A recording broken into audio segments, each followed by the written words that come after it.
Bismillahirrahmanirrahim. Saya Dimas. Nah, di sini saya akan menjelaskan tentang gelombang laut. Nah, teman-teman bisa melihat gelombang laut atau ombak laut itu di pantai. Nah, biasanya teman-teman ngelihat gelombang laut atau ombak laut itu ada yang kecil, ada yang besar, ya kan? Apalagi kalau misalnya ada gelombang laut atau ombak laut yang disertai dengan angin kencang. Nah, itu pasti gelombang lautnya akan semakin besar. Nah, gelombang laut ini, teman-teman, bisa kita manfaatkan. Nah, salah satu dari manfaatnya adalah yang pertama untuk olahraga berselancar. Nah, teman-teman pasti udah tahu dong bagaimana olahraga berselancar itu. Nah, biasanya olahragawan itu memanfaatkan gelombang laut atau ombang laut ini untuk berselancar. Nah, selain itu, manfaatnya dari gelombang laut adalah sebagai objek wisata. Nah, teman-teman, kalau teman-teman perhatikan, di Indonesia itu banyak sekali objek objek wisata yang menawarkan keindahan gelombang laut atau ombak lautnya. Misalnya seperti apa? Misalnya seperti pantai Anyer, pantai Parangtritis, atau pantai Kuta di Bali. Nah, itu adalah salah satu manfaat gelombang laut, yaitu sebagai objek wisata yang bisa kita nikmati. Nah, akan tetapi teman-teman, kalau misalnya gelombang laut itu datang dalam ukuran yang sangat besar, disertai badai dan hujan yang sangat deras, nah itu bisa memberikan kerugian bagi kita. Nah, kerugian apa aja? Misalnya yang pertama adalah gelombang besar. Gelombang air laut yang besar itu dapat menyulitkan kapal atau perahu yang berlayar, atau bahkan dapat menenggelamkan kapal atau perahu tersebut. Nah, selain itu, gelombang laut yang sangat besar itu bisa menghancurkan batu karang. Nah, akibatnya ketika batu karang itu hancur, maka akan mengakibatkan pantai landai,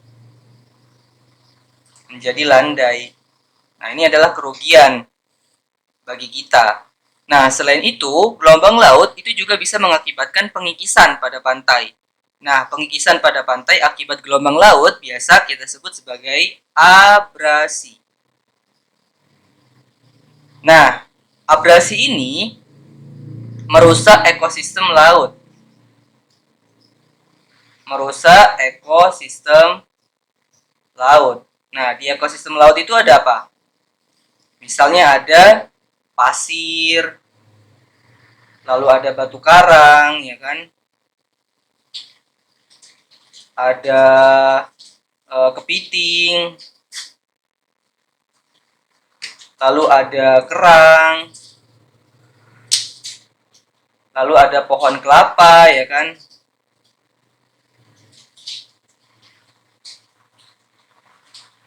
Nah, abrasi ini bisa merusak ekosistem laut, di mana batu karang rusak dan pasir akan ke bawah ke tengah laut, sehingga hewan-hewan yang hidup di pasir dan di batu karang itu tidak bisa hidup lagi di situ. Nah, ini bisa merusak ekosistem laut, teman-teman. Nah, abrasi ini bisa dicegah kok. Nah, caranya gimana? Cara mencegah abrasi yang pertama adalah dengannya dipasang pemecah gelombang laut atau pemecah ombak. Nah, biasanya pemecah ombak ini bisa berupa beton yang bentuknya seperti balok atau tabung-tabung yang besar. Jadi teman-teman, beton yang berbentuk balok ini akan dipasang di pesisir pantai sehingga ketika ada ombak laut yang sangat besar, maka ombak itu akan dipecah terlebih dahulu. Nah, sehingga ombak yang besar tadi itu tidak sampai ke pantai sehingga tidak menyebabkan abrasi. Nah, selain itu bisa juga dengan menanam pohon bakau di pantai. Nah, pohon bakau ini memiliki akar penunjang yang sangat besar dan yang sangat banyak gitu kan. Nah, ini bisa dilihat di gambar. Nah, ini adalah akar penunjangnya.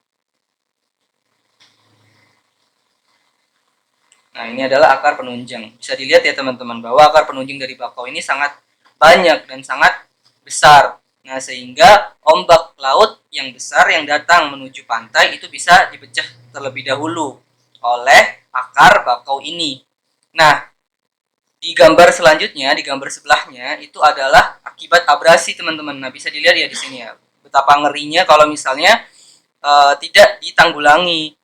jalanan bisa rusak, terus batu karang juga bisa rusak, pasir-pasir akan kebawa semua ke tengah laut sehingga tidak ada biota laut yang bisa hidup di situ. Nah, maka dari itu untuk menghindari kerusakan yang lebih parah lagi, nah ini adalah salah satu pencegahan abrasi yang bisa kita lakukan. Nah, itu teman-teman tentang gelombang laut.